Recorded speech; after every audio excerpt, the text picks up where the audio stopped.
Welcome everyone to You Find Yourself in a Room, the game that slowly realizes that it hates you and everything you stand for. You find yourself in a room, you should consider to look around to see if there is anything useful nearby. I might recommend you try typing help to get an idea of what sorts of commands will work. I cannot understand every command that you type because sometimes I enjoy forcing you to guess. Interesting. It's a safe bet to always start out in a room by trying to look around. You can also look at specific objects by typing look at clock or examine chair. Pick things up by typing commands like take check or pick up the bag. Some of these commands are more context sensitive, like push the button or enter door. Always be as simple as possible. Don't try see if I can reach the broom, just do pick up the broom. Simple is always better. Look around. Take a quick look around. There is a box sitting up against the wall. It is sealed with a large and ordinary padlock. There is also a bed tucked into the opposite corner of the room. Look at the box. We take a quick peek at the box. It's relatively plain, but the padlock that is holding it shut is incredibly fancy. Look at the bed. Take a closer look at the bed. Prison style. It doesn't look very comfortable. In case you decide to look underneath it, notice there is a key hidden there. A key. You grab the key from under the bed. It seems pretty old. You add it to your inventory. Look at the box.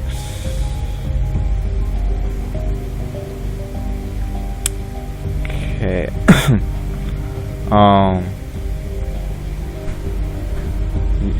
Key unlock. Use the key to open the padlock on the box. It makes a satisfying clink as it opens. The box is empty and seems largely spacious inside. You could probably fit in it if you tried. Okay,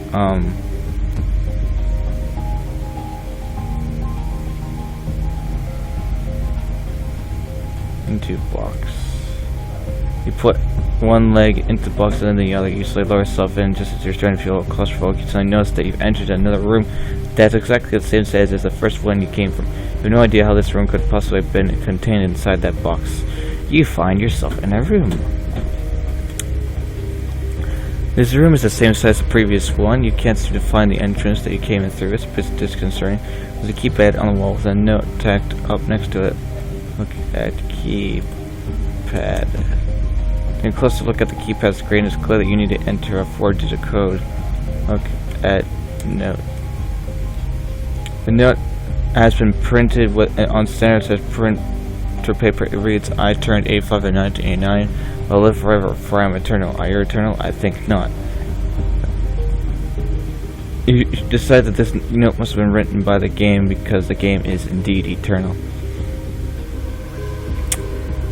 Okay, so enter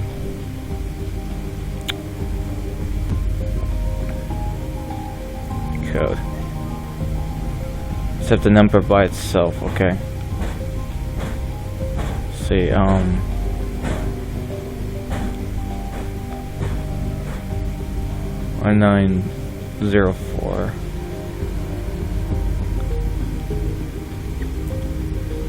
Okay. 1904. Keep up beast your flay, and the wall next to it opens up. You cautiously enter it, and closes behind you. You find yourself in a room. Look! Another room of the same size. There is an assortment of computer parts lying around on the floor. Look at parts. Check the parts. There is a power supply, casing, a motherboard, a CPU, a graphics card, a disk drive, a hard drive, solar fans, and an assortment of cables.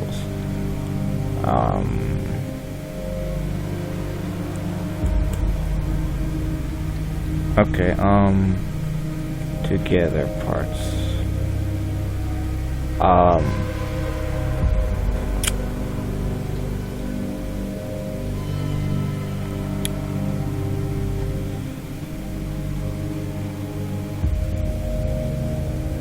Put parts together? No.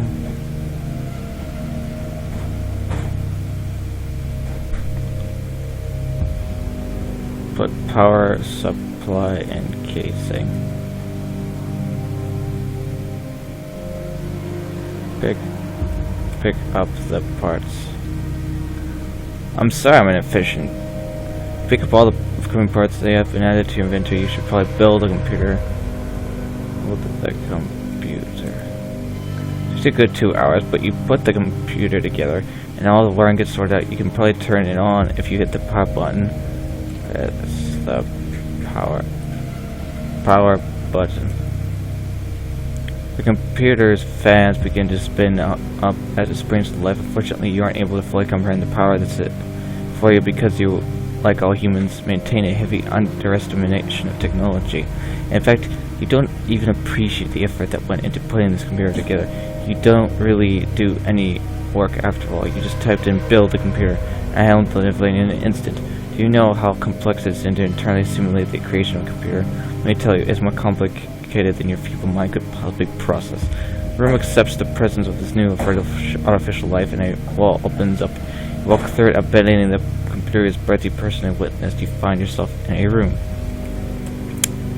Yet another room. There's another keyboard on the wall, but it looks more complex than the last one. The keyboard doesn't have any indication of how large of a number it needs. Without a note, like last room, you have no way of knowing what to type. Your graph being born as a calculate form. You are as momentary as a lie that you call love. Really?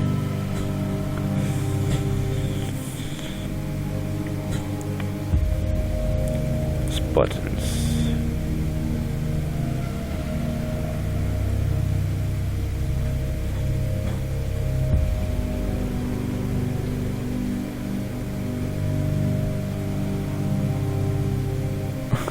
Really?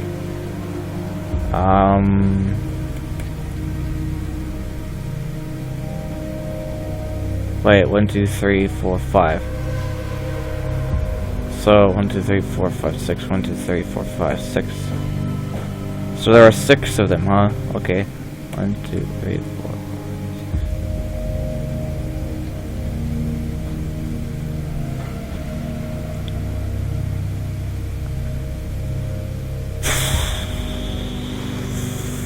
Okay.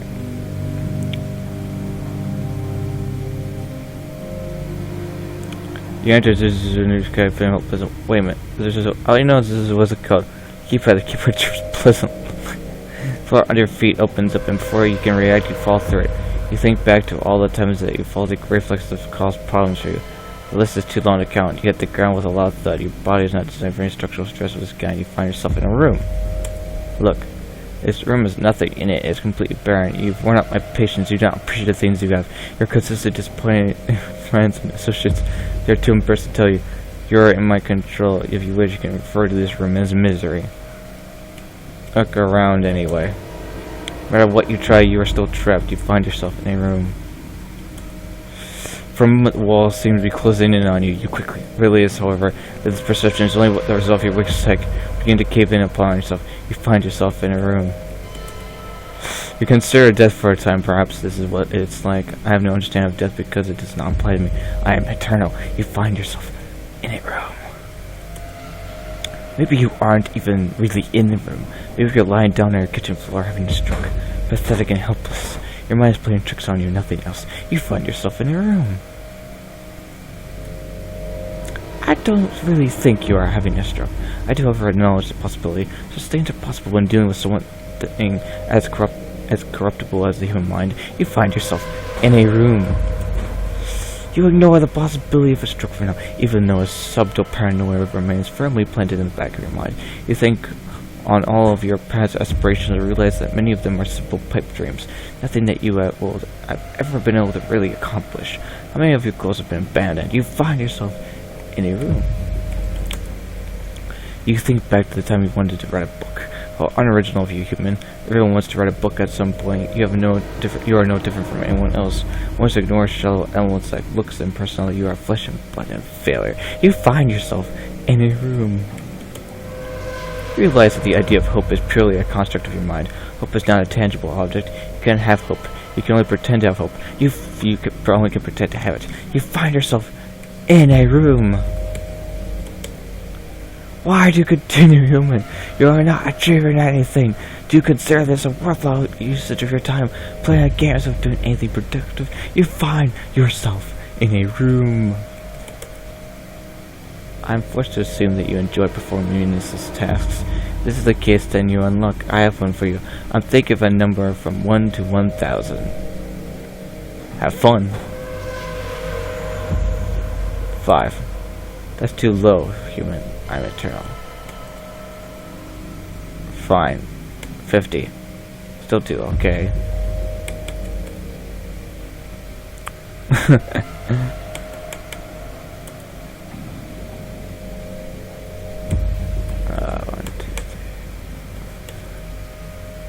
So pick a number from 1 to 100,000. I can imagine that this is actually difficult to understand. I have clearly underestimated your ability to read basic instructions.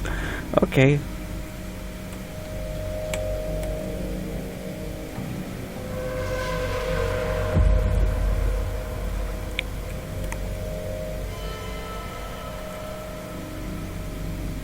Okay.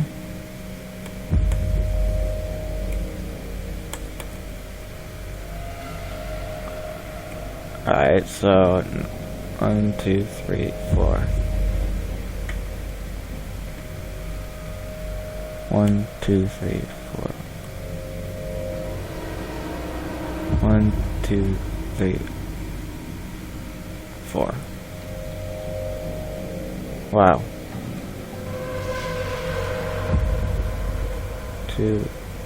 1, 2, 3, 4. 1, 2, 3, 4, 5. 1, 2, 3, 4, 5.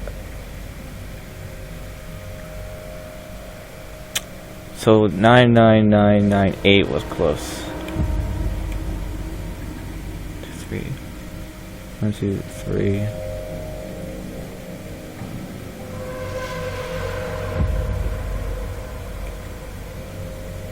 1, 2, 3. Let's try 8. 1, 2, 3, 4.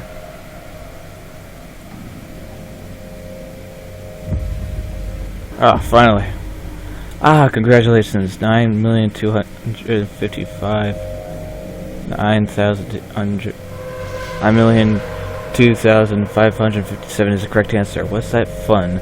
I certainly hope not. With your primitive level of awareness, however, I could likely entertain you like this for hours a single episode.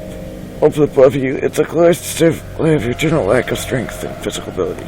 So when solar balloons climb your way up, you find yourself in a room. Okay. Look. This room seems smaller than the previous rooms. I am disgusted by your human form. As I become more and more aware of your imperfections, I decided to attempt to correct them. Get off your hands with the word style. You find yourself in a room.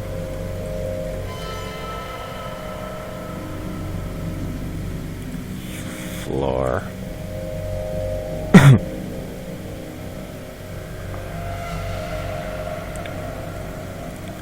Blood. You solemnly gaze upon the havoc that has resulted from your inherent flaws. The fact alone that you're able to bleed is a clear demonstration of the mistakes of your design. Emotions are unlimited. Love, happiness, sadness, the list goes on. Perhaps you can help. Can you name either all the emotions that you would be better off without? How about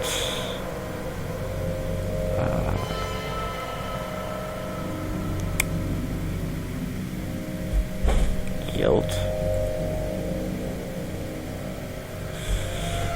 See, there's only one left really, and that's this one.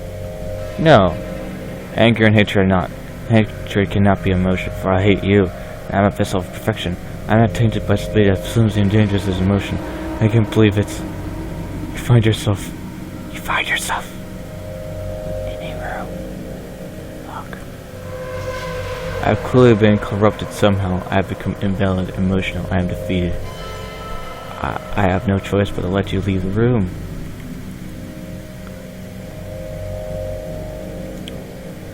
Leave the room. Quietly, you leave. You find yourself outside of the room.